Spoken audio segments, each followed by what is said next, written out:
The testimonies you are about to hear are not tales of glory or heroic scenes recounted with pride. They are fragments snatched from hell, voices of soldiers buried alive in burning trenches, of bodies melting in the mud, of men who watched their comrades burn like human torches, helpless to do anything. These memories were not written in diaries, but burned into the flesh and souls of those who survived. They speak of flamethrower tanks spewing liquid fire into trenches packed with teenagers, of explosions that dismembered men along with their brothers, of surrender as the only possible human act in the face of relentless death. What you are about to hear is not history. It is pain preserved in words, and there is no honor in what they tell, only brutal, dirty, unbearable truth like war, the concrete trench.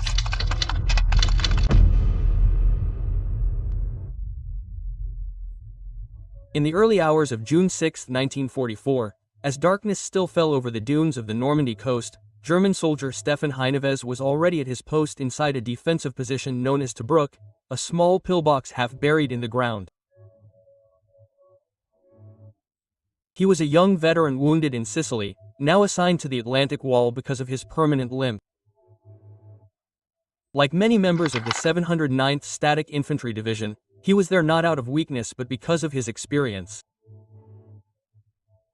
He knew what it was like to fight the Americans face to face, and in his corner of French soil he was unknowingly preparing for the largest amphibious operation in history. That day he was joined by Sepp, a Belgian volunteer with fervent pro-Nazi views. The two shared guard duty at the narrow entrance to Tobruk, mounting an MG3 machine gun on a rotating metal shield. The position was part of a network of fortifications organized around a reinforced concrete beach house, known as the Fort House, equipped with anti-tank weapons and machine gun emplacements that overlooked the seawall. During the night of the 5th, 6th, signs that something was approaching became obvious. The sky vibrated with the incessant passage of Allied aircraft, many more than usual. From his small opening, Heineves saw the flashes of anti-aircraft searchlights and heard the roar of anti-aircraft defenses firing blindly. At about 1 a.m. his officer arrived on a motorcycle confirming that enemy paratroopers were dropping further south. The field telephone kept them in touch, but the orders were vague. The command was informed. Shortly before dawn, a heavy naval bombardment broke the tension. Explosions echoed around Tobruk and the Fort House. Heineves and Septiri stood in the concrete cavity as the earth shook and the concrete cracked. Peering out, he saw the landscape transformed. Wounded cows ran amok, some engulfed in flames, others bleeding to death in the field. One of them, its legs ablaze, lunged at him. He shot it down with his MG3. It was, cruelly, ironically, his first shot of the day. In the distance, over the sea, he could make out oddly shaped boats approaching the coast through the fog. Amid the smoke, an American Mustang fighter had crashed in front of the fort. Trapped in the cockpit, the pilot was consumed by fire, his ammunition exploding in a chaotic burst of tracers. Then came a sudden change of scene.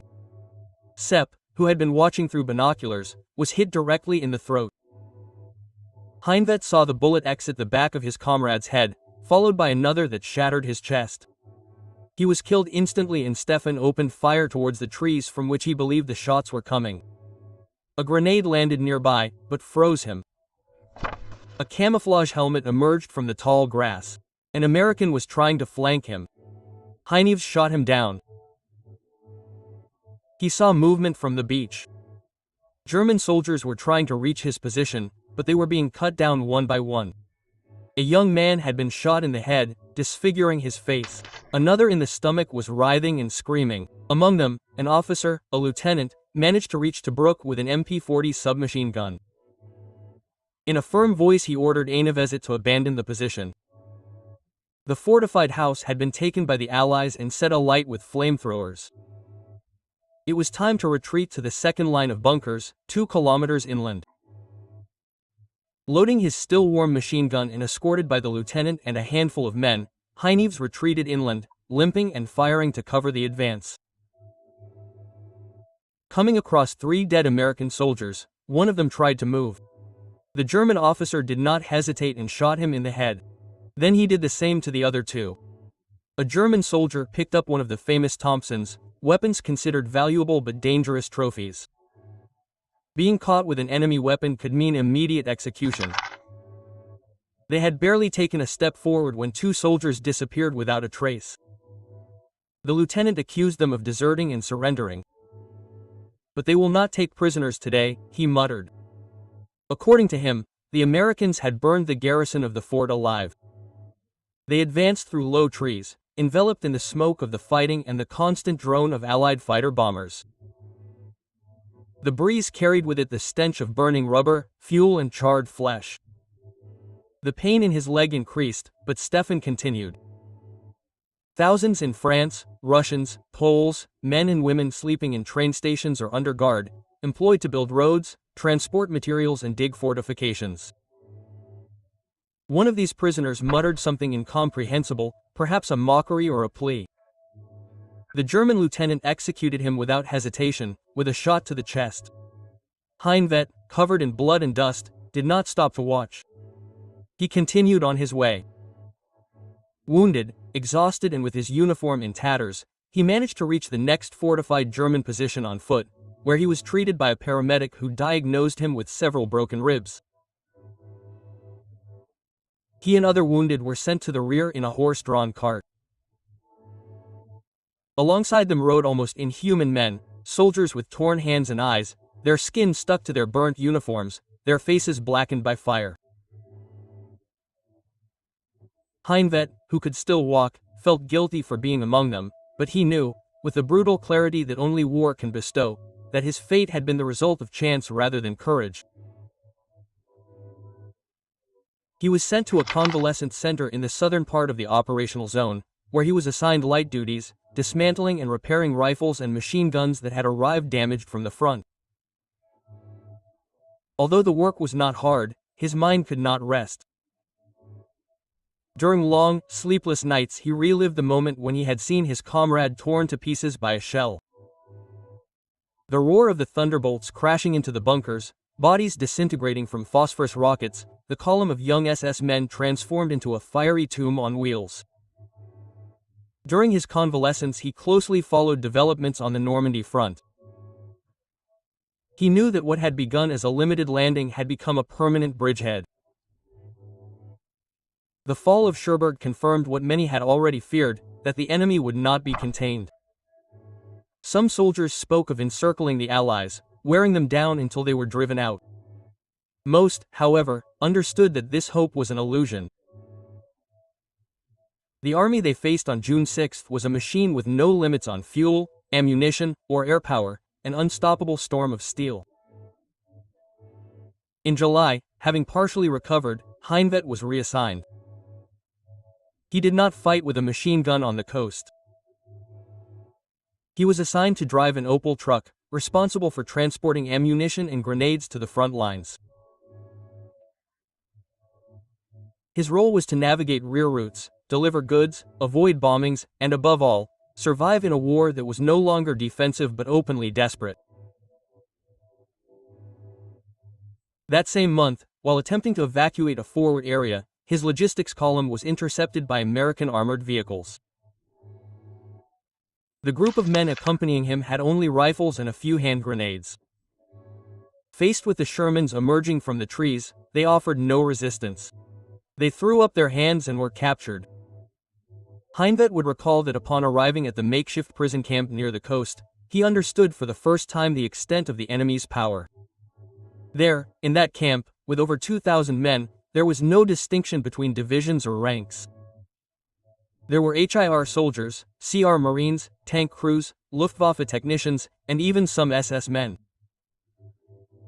No one asked about the other's uniform. They shared one certainty. Germany had lost control of the air and sea, and soon it would lose control of the land as well.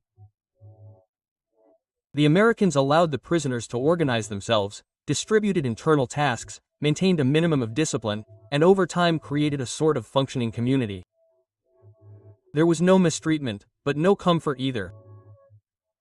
Yet many Germans, including Heinvet, felt a mixture of respect and resignation as they watched the Allies run their war machine. Everything was efficient. Supplies arrived in endless columns of trucks. Planes crisscrossed the skies day and night. When a vehicle broke down, it was not repaired, but simply put aside and replaced. The abundance was as offensive as it was revealing. German prisoners looked at the sealed food containers, the canned rations flown in from America, the mountains of cigarettes packaged as if they were daily bread, and they understood that they were fighting against a colossal industrial power that could afford to throw away what in Germany cost blood to preserve. Despite these trials, the spirit of some officers remained unshaken. Rumors of a counteroffensive, of secret weapons, of divisions still able to hold out, spread throughout the camp. But Heinvet, like many other soldiers, had lived too much, seen too much. The images of a burning Tobruk, of SS soldiers burning alive on the collapsed road, were burned into his memory. The promises of victory no longer held any power over him. For Stefan Heinvet, the war had not ended on the day of surrender. It continued every night in every image that came to mind when he closed his eyes. He had fought to defend the Reich, to prevent the enemy from reaching Germany. But in Normandy he understood that the enemy was not just the other army, it was time, it was technology, it was the certainty that what was coming was unstoppable. And when he was finally liberated, months later, his war had already changed shape. It was no longer about trenches or flanks, but about remembering, understanding, surviving memory. Defeat did not lie in the surrender of weapons, but in the men who would never sleep soundly again. Machine gunner on Omaha Beach. Atop the cliffs west of Vierville, Chief Henrik Knob waited, positioned in one of the so-called Atlantic Wall resistance positions. It was a nest of MG-42 machine guns, defended by a dozen men who lived like animals in trenches reinforced with reinforced concrete, steel subdecks, surrounded by barbed wire and mines suspended from the cliffs. From there the horizon stretched towards a sea that until the morning of June 6, 1944, had been only a latent threat. That day the abyss was filled with shadows. From shortly after 2 a.m., the roar of heavy bombers shook the sky. The explosions echoed like omens to the south and east, while the sea, under a full moon filtered through clouds, remained deceptively still. But Knob and his comrades knew that something was approaching. They felt it in their stomachs, in the tension of their jaws, in the trembling that none of them wanted to admit. Shortly before dawn the mist on the water revealed the specter of a vast fleet. At first they were isolated shapes, but soon they became a gray wall stretching from one end of the visible sea to the other. They were not ships, they were the final judgment. With no Luftwaffe overhead, no German ships between them and the invaders, the men in the resistance nest felt the loneliness of defeat even before the fighting began, and then the fire fell. From the warships came a hail of shells that Knob would never forget. The explosions shook the very rock of the cliff, the concrete vibrated, the edges of the trenches shattered, and the air was filled with smoke, dirt, blood, and a high-pitched, constant, deafening hum. A comrade tried to escape, barely peeking out when a shower of shrapnel cut him in two. The steam from his warm body rose in the cold breeze, filling the trench with the smell of living flesh. Knob gritted his teeth, his eyes bleeding from the pressure. When he opened the steel cover of his trench, he saw the disaster. One of the nearby nests with its machine gun embedded in a Tobruk bunker had disappeared. Only human limbs remained amidst clouds of dust, and then suddenly silence. A dense silence, no birds, no wind, only the screech of twisted steel and the whisper of the sea. At that moment the landing began.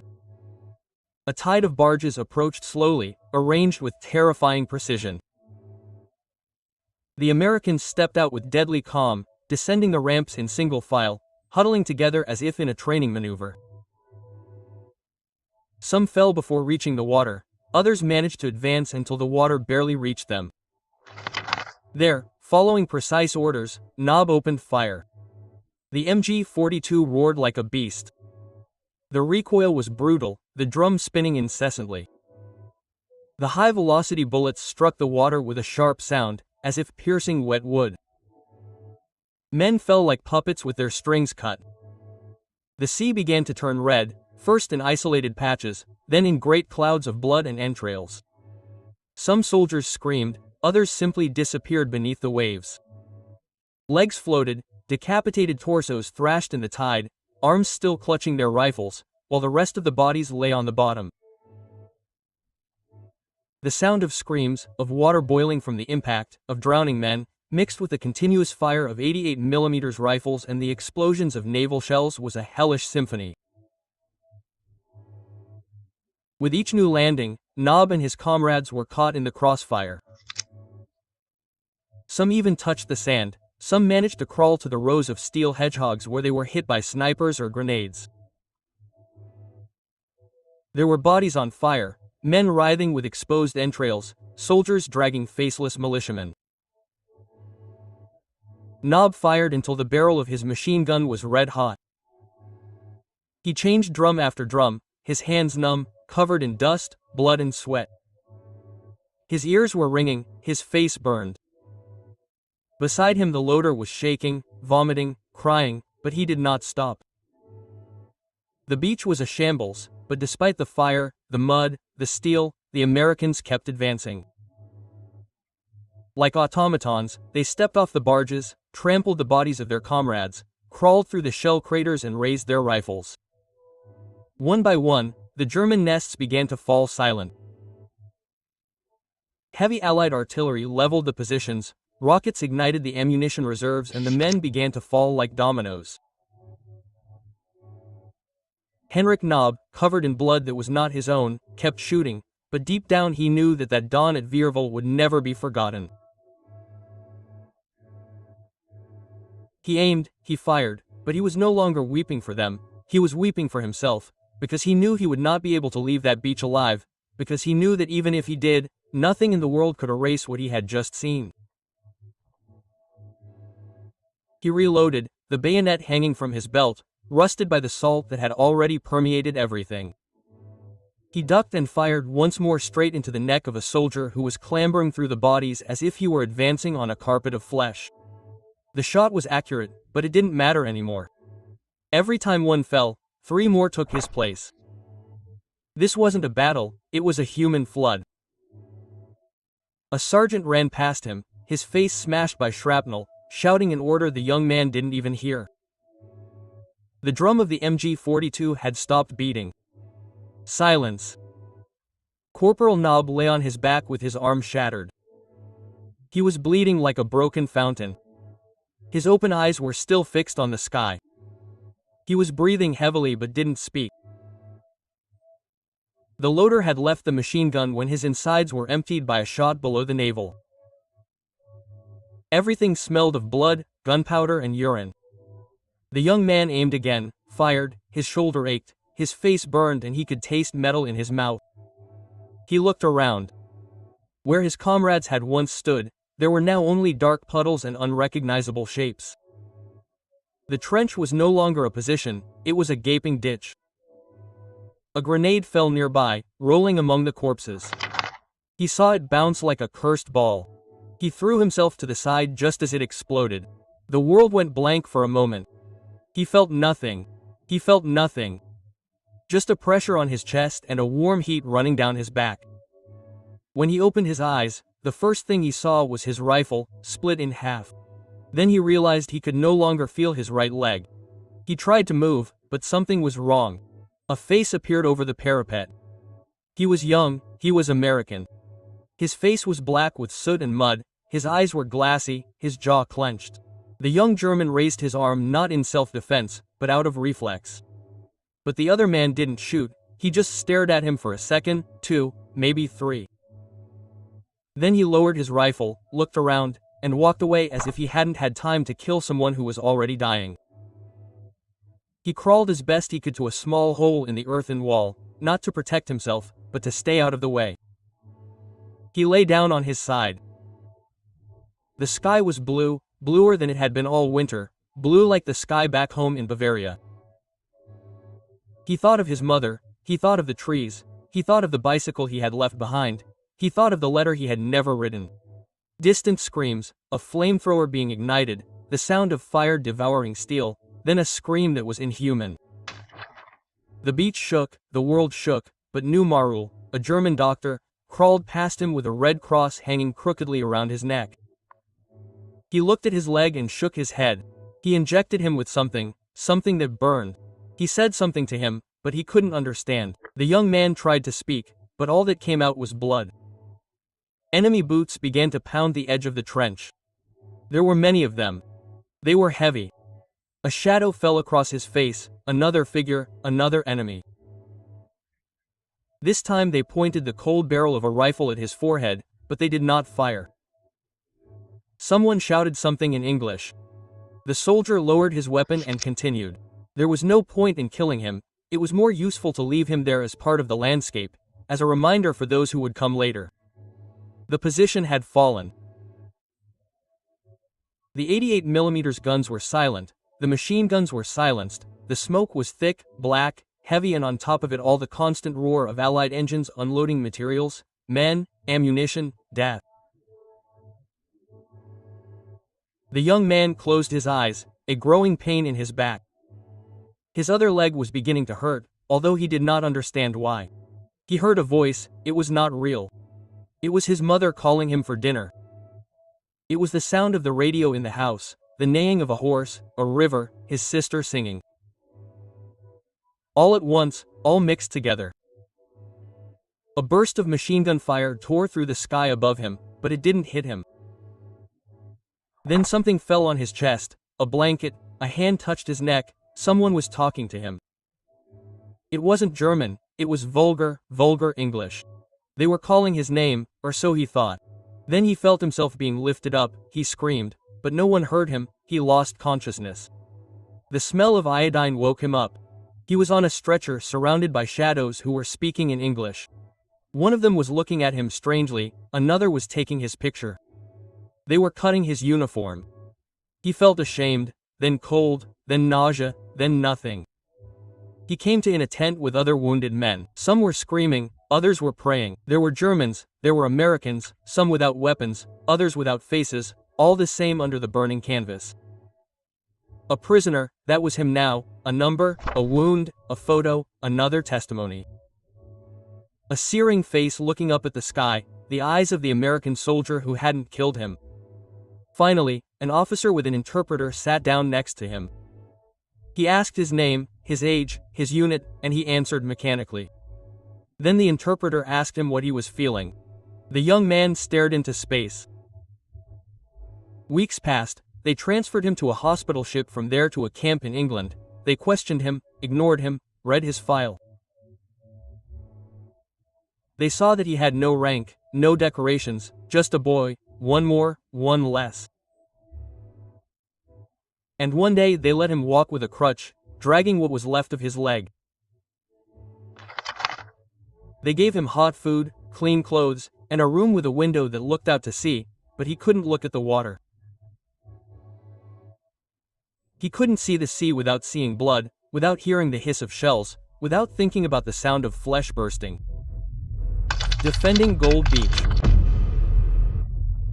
The Sentinel of La Riviere, the story of a German soldier in Gold Beach. Martin Heinegg was 20 years old when he was assigned to the defense of the Atlantic Wall in Normandy. He was tall, an avid reader, and although of robust build, he suffered from a chronic lung disease that initially ruled him out of active service. However, his excellent eyesight made him an asset. After a brief period as an anti-aircraft artillery assistant in the Munich area, he was transferred to western France and assigned to a coastal battery near La Riviere, part of the 716th Static Infantry Division. Their position was in a reinforced concrete bunker armed with two 88mm guns and an MG3 machine gun. The position was situated on a slope overlooking the beach with an enfilade firing range covering the coastal strip, the road along the seawall and the approach to the town. The soldiers were housed in a fortified cottage, reinforced with sandbags, corrugated iron and embankments from which they could observe the sea. Life on that front was peaceful compared to other fronts. Military rations were meager but plentiful thanks to informal trade with the local civilian population. Fresh food was exchanged for cigarettes, petrol or leather. The threat of invasion was an abstract idea. People talked about it, trained for it, but it seemed far away. On the night of the 5th of June 1944, Heineg and two comrades went to a nearby bar, a German-friendly place. They returned to their quarters under a sky filled with the roar of engines. That same morning, the roar of Allied planes marked the beginning of D-Day. They woke up to the cry of their Feldwebel. As soon as they left, the gray sky was full of bombers and fighters. They ran along the path that led to the bunker. Upon arrival, Martin was sent straight to the MG3 position. When he peered through the gun hatch, what he saw left him speechless. The sea was covered with Allied ships from horizon to shore. The naval bombardment began. Large caliber shells whizzed past the bunker, exploding behind the defensive line. Rockets fired from the ships struck the concrete directly, shaking the structure. One of the explosions struck an officer who had just entered the room. Shrapnel pierced his face and eye. Martin crouched down, covering his ears. The violence was relentless. When the shelling ceased, a moment of silence gave way to the real battle. The first landing craft were approaching the beach. Some were already ablaze, having crashed into obstacles or been hit by the 88mm guns. The others were beginning to open their ramps, releasing British soldiers under heavy fire. Martin loaded the MG3, while the machine gunner fired accurate bursts at the men coming ashore. He watched as an entire group sank before they reached land. The 88 caught up with a boat that, engulfed in flames, slid towards the shore, trampling soldiers in its path. The beach was a living hell. Troops struggled to advance through corpses, smoke, and burning vehicles. British shells began to reach the bunker from the square. A Churchill fired over the seawall, causing it to collapse. The first Allied men clambered out from there. Martin watched as they fell under his machine gun fire. Many were cut down, others retreated in panic. At the other end of the beach, the secondary bunker had been silenced by a bazooka or mortar shell. The MG3 began to overheat. The barrel was red hot and the smoke blurred his vision. Martin went to get more ammunition. As he walked down the corridor, he dodged the body of the wounded officer and was ordered to return to his post. Within seconds, a new wave of British soldiers began to advance across the esplanade. Many fell under machine gun fire, their bodies smoking on the cobblestones. A Sherman appeared through the smoke. The 88 fired, but the ammunition was explosive, not armor-piercing. The tank advanced until it was in front of the bunker. Finally, a shell damaged the track, leaving it exposed. A well-aimed shot set the engine ablaze. Two crew members tried to escape, but were hit and fell in flames. Behind him, another Churchill rushed forward, cutting through the wreckage of the Sherman and firing directly into the embrasure of the 88mm gun. The impact destroyed the position. Martin was still at his post, near the machine gun, when a British soldier, covered in dust and with bloodshot eyes, threw a grenade into the bunker, then emptied the magazine of his stand directly through the embrasure. The gunner was hit in the chest and head. Martin, covered by the elected official, took minor hits and managed to escape down the corridor. The interior of the bunker was a mess. Several wounded gunners were trying to crawl along the corridors. The officer who had earlier pointed his gun at him was hit by a machine gun as he re-entered the machine gun room. The ceiling was beginning to collapse. Martin and another soldier fled through the back door towards the sunken walkway. There they joined a group of cooks and helpers who were holding out with MP-40 rifles. The defense was desperate. A soldier who tried to surrender was immediately executed with a shot to the head. Then a detachment of British infantry burst onto the road with fixed bayonets. Brutal hand-to-hand fighting broke out. Martin witnessed stabbings, point-blank shooting, blood on the ground and screams of agony. Together with a partially blinded comrade, he fled towards the farmhouse. There he found a new unit. Panzer Grenadier armed with Panzerfausts and MG-42s. A 75mm pack gun had also been deployed. Morale had changed. There was experience, clear orders and confidence. They took up positions on a ridge facing the sea, reinforced with barbed wire and sacks. In the distance the beach was burning. From the smoke emerged a modified Sherman with a rotating drum of tracks, a mine-clearing vehicle. It detonated explosives as it passed with a hellish roar. 2 more tanks of the same type followed, clearing a corridor about 20 meters wide. The pack opened fire. The first hit derailed the tank, the second destroyed the tracks and the third stopped it. The crew tried to evacuate, but were shot down. One of the Panzer Grenadier fired a Panzerfaust at the second Sherman, but the range was too great. Then the British mortars began to fall. The grenades exploded without warning, throwing up shrapnel that hit the soldiers stationed there. One explosion seriously wounded the soldier who had accompanied Martin out of the bunker. Another, a few yards away, was hit in the chest and convulsed to death. The farm had been hit directly. The sky was filled with smoke, flames licked at the remains of the defenses and the noise of enemy machinery never ceased. As British fire continued to rake the slope, there was no chance of medical assistance for the wounded. The soldiers fell to the spot, bleeding to death amidst the disturbed earth and scattered shrapnel. A Panzer Grenadier wounded in the chest thrashed violently. Blood spurted out.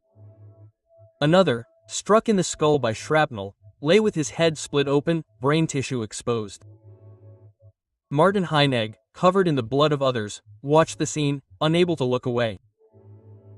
This was not a war, it was the end of all recognizable human form. The noise of the approaching tanks became unbearable. Chains attached to rotating rollers struck the ground like metal whips, causing explosions and triggering buried mines.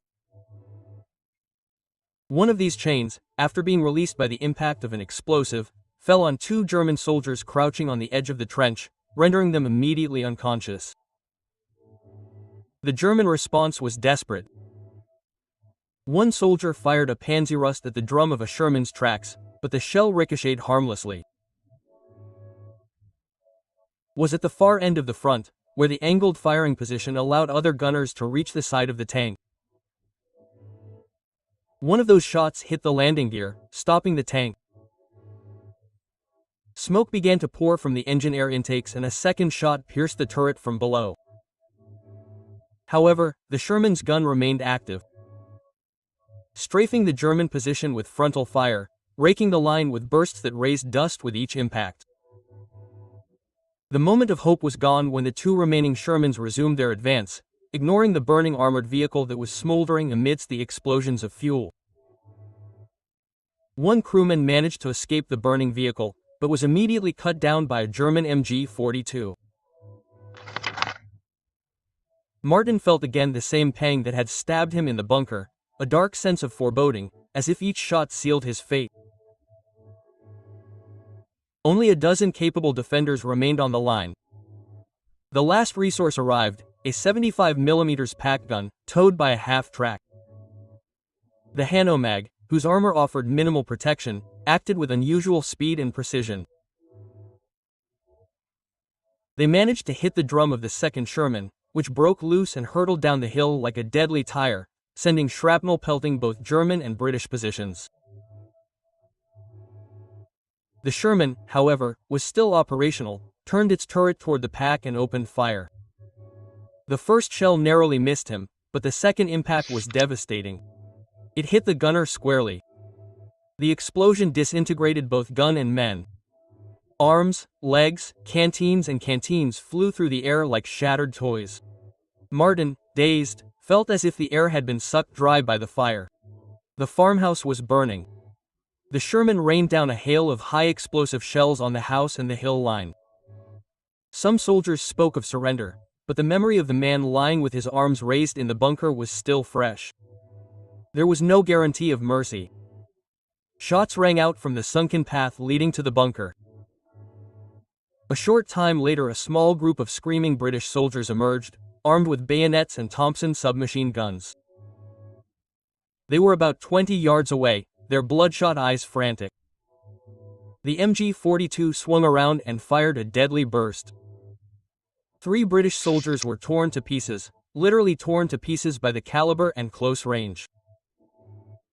Martin fired his rifle, hitting one who was running towards him.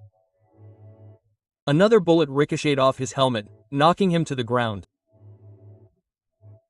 From the ground, still dazed, he watched as another British soldier armed with a Thompson wiped out the MG-42 crew with a furious burst. The others advanced with fixed bayonets, cutting, slashing, finishing them off. Martin lay motionless, his hands exposed. One of the British pointed the Sten gun at him. Martin held out his hands and shook his head. They kicked the rifle away from him, handcuffed him behind his back, and left him lying on his side. The battle was over. Around them, the smoke and shouts were replaced by a deceptive calm punctuated by engines and orders. A new wave of tanks reached the beach, followed by columns of armored vehicles that were moving inland. The farmhouse was completely ablaze. The British were massed nearby, ready to advance. Then an aircraft appeared over the bunker area, flying low. He didn't see it, but he heard the roar and the gunfire. Suddenly several British soldiers fell to the sand. Martin thought they had been hit by mistake by their own planes. 10 men lay dead. The confusion continued. The German prisoners were led to a paved square near the pier.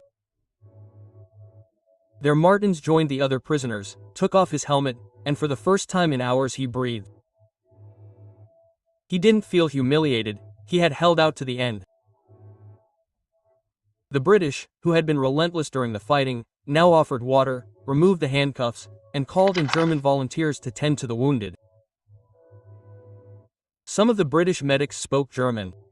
The scene was strange, surreal. A few minutes earlier they had been slaughtering each other. They were now sharing water. Martin would remember the sudden transformation as profoundly British, brutality and politeness flickering on and off like a lamp. The French civilian population, who had traded with the Germans the day before, approached the square to insult the prisoners. Some Germans responded with threats, still convinced that this was just a repeat of the failed assault on Dieppe, but the scale of the landing suggested otherwise. As the morning wore on, more prisoners arrived from inland. All agreed on one thing. The scale of the assault was immense. Planes continued to crisscross the skies towards the mainland and others returned to sea. The myth of the temporary reed collapsed. The word invasion prevailed over all others. In the afternoon, a German-speaking British military priest was sent to the group of prisoners to offer spiritual assistance. He was greeted with derision. Meanwhile, the noise of cannon fire and explosions continued. The sky was still full of planes and the earth shook with the rumble of tank engines. At dusk, the prisoners were taken back to the beach. They were not blindfolded. They were allowed to look around, and what they saw astounded them. The sea was now a floating harbor. Armored bulldozers worked on the access ramps. The beach was littered with vehicles never seen before. Amphibious trucks, tanks with floating grids, giant landing craft unloading entire columns of jeeps and armored vehicles. Obstacles had been removed with surgical precision. Corpses were lined up, covered with tarpaulins.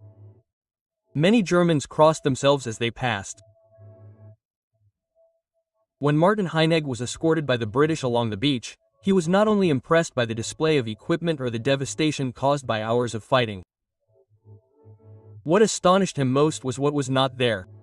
No horses, no mules, no horse-drawn carts. The Allied machinery was entirely motorized. For a German soldier, whose division had had stables and a veterinary officer, this was a symbol of the industrial gulf that separated the two sides. Where Germany still relied on horses, the Allies advanced with engines, fuel, and steel chains. The prisoners were loaded onto a landing ship bound for England. On the way, Martin saw the floating remains of the battle. Drifting boats, bodies of water swollen, columns of lingering smoke. Out to sea they passed under a huge British battleship that stood motionless, as if it had no more reason to fire. In the bows, a sailor was scrubbing the deck with a broom. It was an absurd and homely sight after the hell they had endured on the coast. As they moved away, the battleship's guns began to fire inland again. These were Martin's last shots. And Oneg listened to his war, a war that for him had lasted only a few hours. The prison camp to which he was assigned was in Yorkshire. The first few weeks passed with an almost unreal calm. The guards treated the prisoners courteously, letters were accepted, and Swiss and even Brazilian Red Cross inspectors made periodic visits, but soon the threat from the external enemy ceased. Within the camp itself, a group of fanatics, members of the Hitler Youth and former SS, plotting to continue the fight, were planning to storm an airbase on the east coast. Martin, who had never been a fanatic about anything, refused to participate. This refusal earned him death threats. To escape this internal pressure, he volunteered for an internship program outside the camp. He was assigned to a vehicle repair shop in a nearby town. Eventually, as a sign of trust, he was allowed to live outside the camp on the basis of his word of good behavior. He was taken in by an elderly English lady who treated him like a son. Christmas cards are still written to him today. After the war, Heinig decided to stay in England for another 2 years. He continued to repair vehicles, perfecting his craft, and when he felt the time was right, he returned to Germany. There he opened a small, discreet, and quiet machine shop where he still works today. He never set foot in Normandy again. Perhaps one day he will, but for now he keeps his memories intact, sealed like the walls of that bunker he once defended. Because, despite never being more than 20 years old during the war, Martin Heinig aged in a single day. And even today, when he closes his eyes, he hears the screams, sees the smoke, feels the weight of his helmet and remembers what it was like to witness history, trapped between steel, sand and the silence of those who never return.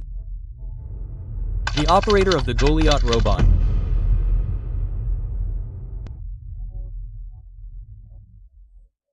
Cornelius Tauber was a young lieutenant in engineering who had been serving in the 736th Regiment of the German 617th Infantry Division, stationed near Kurzel-sur-Mer since early 1944.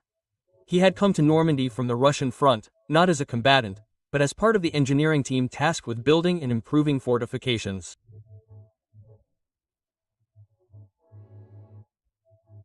In the east he had learned to build trenches, bunkers, anti-tank ditches and resistance nests in the worst conditions imaginable, but on arrival in France he was faced with a different reality. The men there said that life was like a god. Life on the Normandy coast seemed like a joke. Compared to the Eastern Front, requisitioned houses offered beds, heating and clean water. The black market was thriving, bread was plentiful, wine was affordable and local farms were generous to the Germans in exchange for cigarettes or pieces of leather. Tauber often thought of his brother fighting in the east and felt guilty every morning thinking about it. Little did he know that Normandy would soon become as gruesome a landscape as any yew forest. His work as an engineer involved reinforcing civilian buildings, digging trenches with sloping floors that could be rigged with explosives, constructing Tobruk bunkers or coastal artillery bunkers, and most notably implementing a new defensive system, the use of small, remotely operated vehicles loaded with explosives known as Goliaths.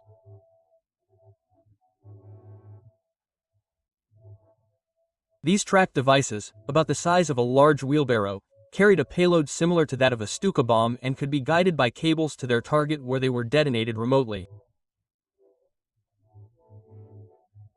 In the Kurzels area, the defensive sector designated B-19 had a specific location for the deployment of these vehicles. The Goliath bunker, as it was called, was camouflaged among concrete rocks painted to reproduce part of the coastal landscape. From this position, hidden along the beach line, the small explosive tanks could be launched against Allied armored formations attempting to emerge from the sand. The idea was simple. The pack guns would act as an initial barrier, forcing the tanks to gather in open areas of the beach, where they would then be hit by the Goliaths.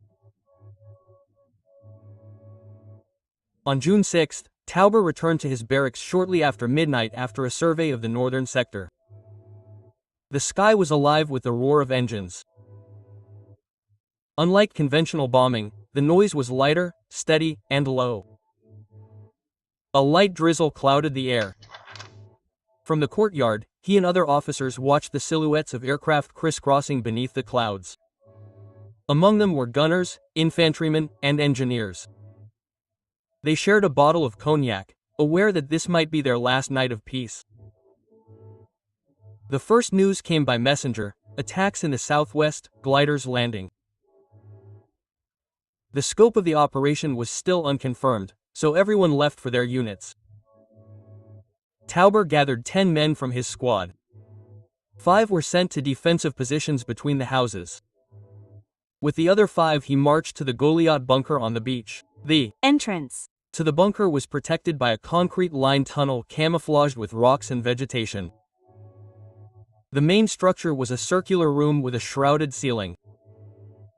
It housed 3 ready-to-use Goliaths plus another 5 stored in the tunnel with fuel to travel up to 1 kilometer. From a hidden embrasure and a periscope in the ceiling they could observe the beach without exposing themselves. At 3 a.m. the men checked the devices one by one and started the engines to warm them up. The bunker was filling up heavily, but no one showed any fear. For Tauber, the success or failure of the day depended on preventing the Allies from establishing a bridgehead.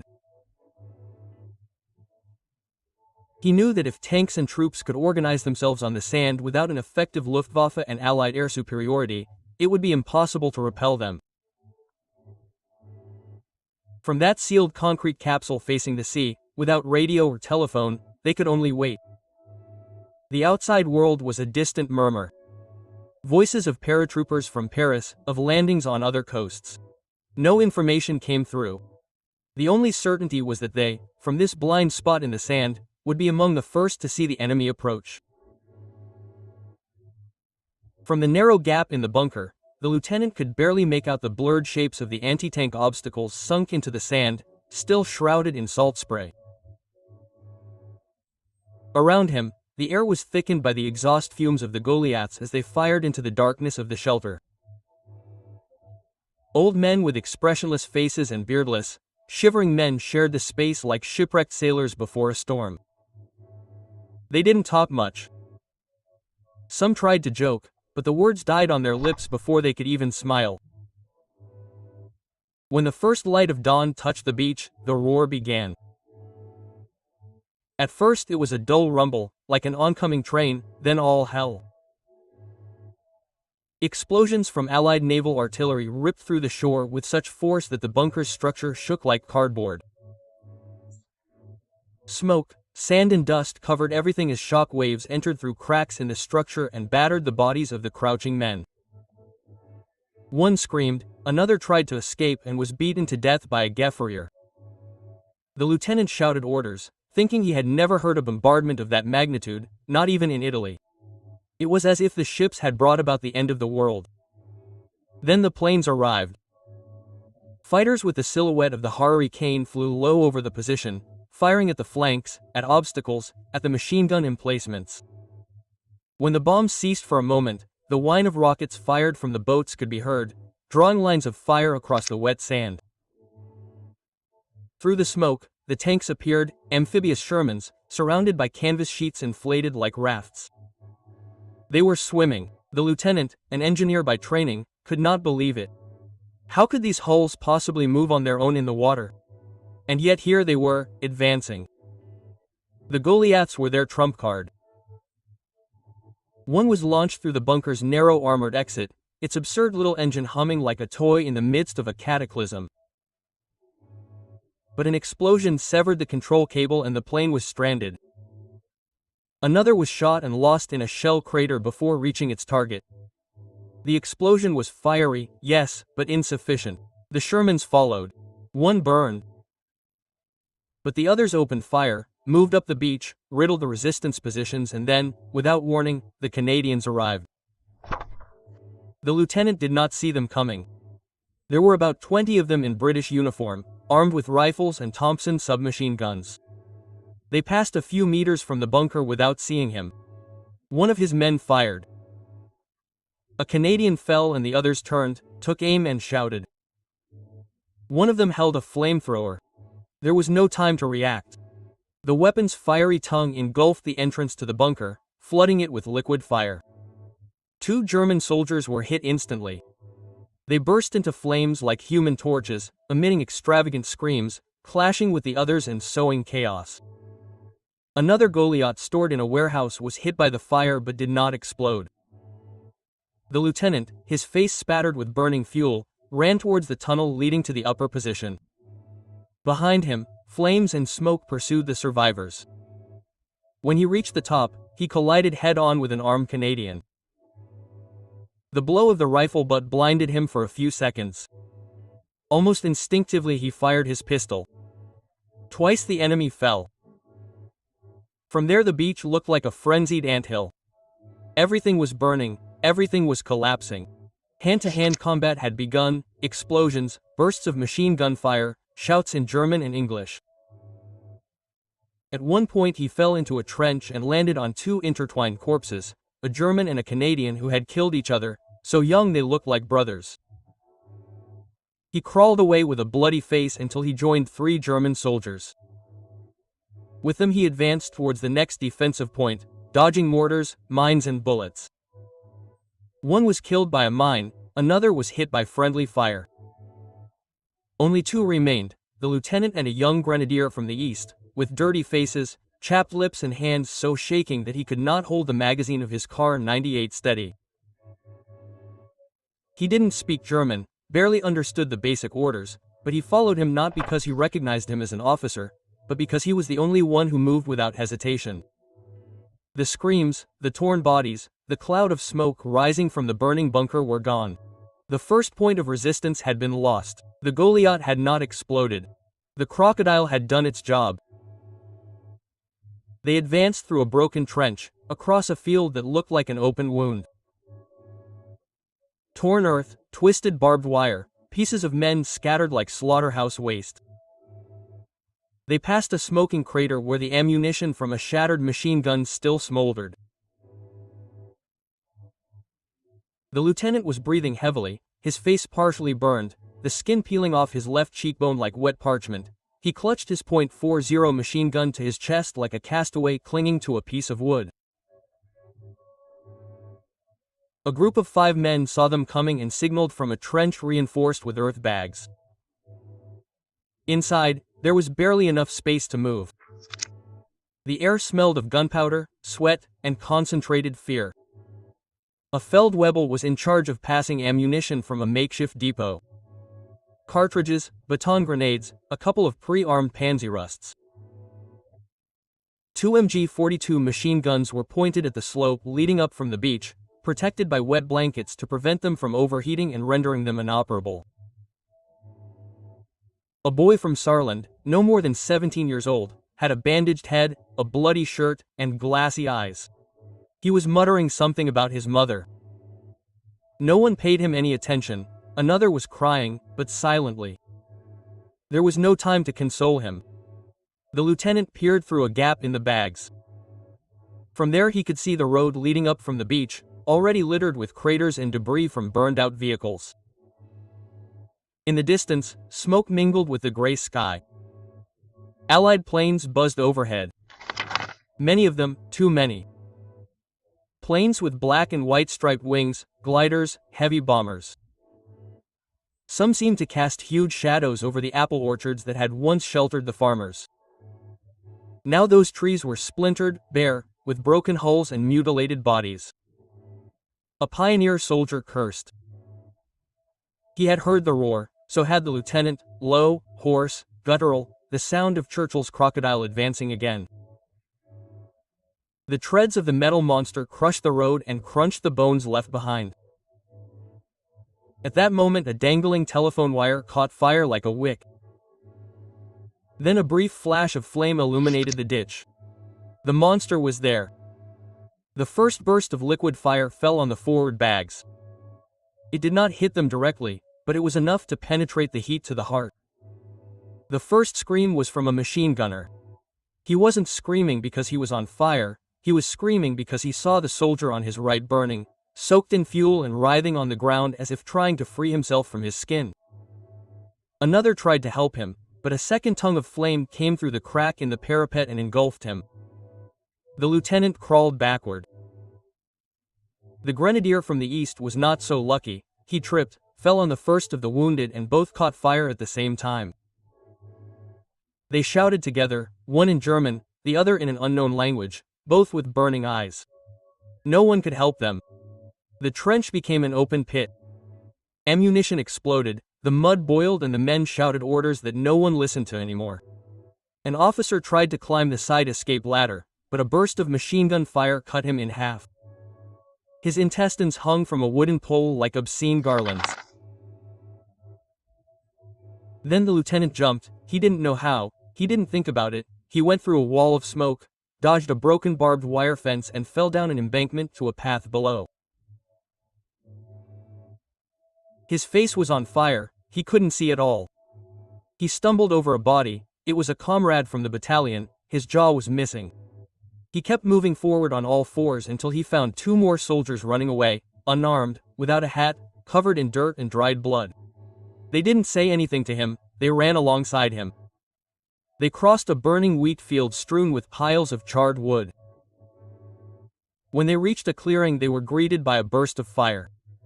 One of them fell, hit in the back of the head. They shouted, "German, German," and raised their hands. A patrol of them appeared from the hedge, camouflaged with branches, armed to the teeth. An Animag waited under a tree with a squad of SS Panzer Grenadier, calm, as if the war were taking place elsewhere. One of them laughed, another offered him water.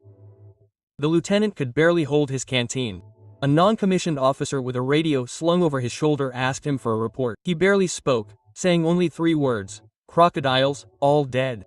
And then for the first time in hours he closed his eyes.